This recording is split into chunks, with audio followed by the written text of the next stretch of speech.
And of course, we should talk about the trio at the center of all this, how amazing the boys are, and just directing them, and your experience of being out in the woods in the height of summer. And there's a scene in which we have an actual 14-year-old skinning a rabbit. It was important to me that the kids didn't feel like they were being treated like kids. Like I didn't want there to be a difference between the adults and the kids. They were just actors. Everyone was there trying to make something good. And I made a really weird conscious decision to try and be friends with the kids as opposed to be their boss. I wanted them to know that I was a kid once at one point, and that I still am a kid. And so that led to a lot of weird moments where we'd be setting up a shot or doing something, and then they would come up and start punching me in the arm. Because showing up to set was like hanging out for them. It wasn't going to work. And I think you need that energy, and you need that, that's their summer. These kids are giving up their summer. And I just wanted to make it fun for them. Like, yeah, it was hard. It was a tough shoot for everybody. But I wanted them to feel like they were working with people who were as invested as they were, so that they would be invested. And I sent them through improv training, not so that they'd be really quick and witty and funny, but so that they'd feel comfortable enough that they could bring themselves to it. They could bring an actual teenage mind to the movie. And as great as they are, Nick Overman, every line that comes out of this guy's mouth in the movie, it's so funny.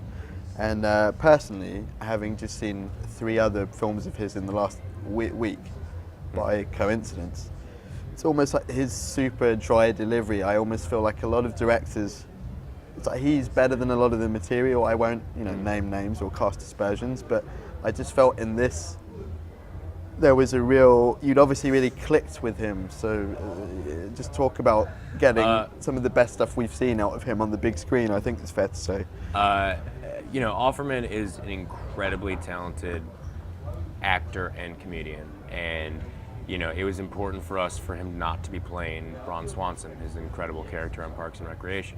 It's an incredible, iconic character, but one of my favorite things is that a lot of reviews are calling him out and saying how good he is and saying that he's not playing that character, and that there is, I think the whole movie is sort of an arc. It sort of starts and ends in a different place in a lot of ways. And it sort of slowly, it slowly reveals itself. Every 20 minutes, it sort of becomes something different. And it really is sort of this journey where you start and end in a different place. And I think the same thing happens with his character, where you come in at first and you're just like, okay, it's a dry, hilarious guy. But as it goes on, he, to his credit, there's real vulnerability and depth there that I think people will really respond to. And finally, as a first timer and kind of looking back on the achievement of making the movie and having survived the summer, what, when you look back, was the maybe the one scene or particular challenge that it felt like scaling a mountain and coming back down on the other side?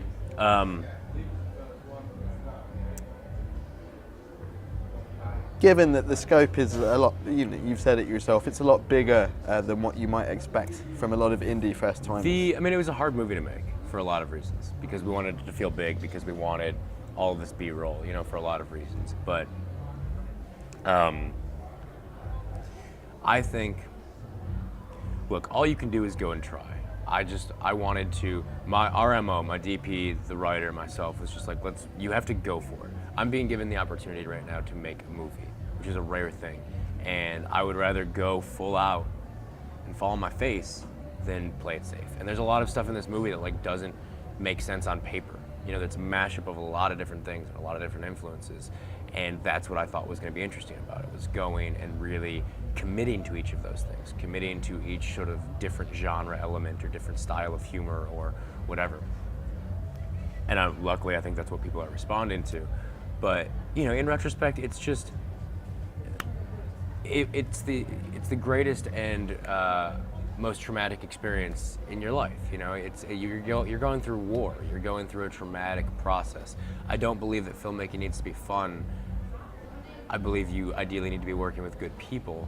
But, I wouldn't change a thing. Everything happens the way it happens. There's scenes that I would change the coverage on, but not really. There's stuff that I look at from afar now and I'm like, well, I should have shot this differently or should have shot this differently. But it happened the way it happened, and I feel I think myself, the kids, a lot of people involved are honestly different people now. I know that Nick Robinson, who plays Joe Toy, like, you know, you watch him lose his innocence on screen, legitimately. With the rabbit scene yeah. in particular. Yeah, and so I wouldn't change a thing. Like, it was one of the hardest things I ever did, but in a good way. You know, it's when you work out and then you have that pain. It's because you're stretching a new muscle. You know, like you're building something, and that's what it feels like. Well, we'd like to, whatever you do next with the follow-up, it'd be nice to see if maybe the kids or, you know, young men came back maybe for the follow-up in some capacity, because you said you're like a brother to these, these guys. Those kids are like my little brothers. I love them. But yeah, I would love to find something for all of them in the future. So, cool. Thanks so much for talking to us, Jordan. Of course, thank Appreciate you. it. Yeah.